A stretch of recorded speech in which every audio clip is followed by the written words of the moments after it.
Imagine stumbling upon a great place that you've found while browsing the internet, and you wonder how to save the location of this place. So in this tutorial, I'm going to show you how to save locations using Google Maps. Head into your browser and then type in Google Maps. And then after typing it, click on the first result that you will see. The Google Maps site has their search bar on the left side.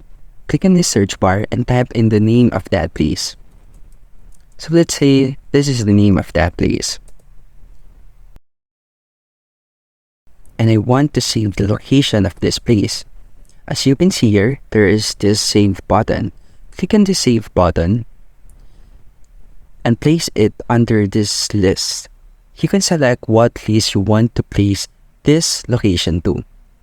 And I'm gonna place it in my want to go. And then click on this menu icon and find this save. After finding it, you will see all of these listings. And as you remember, I placed the location in the want to go list.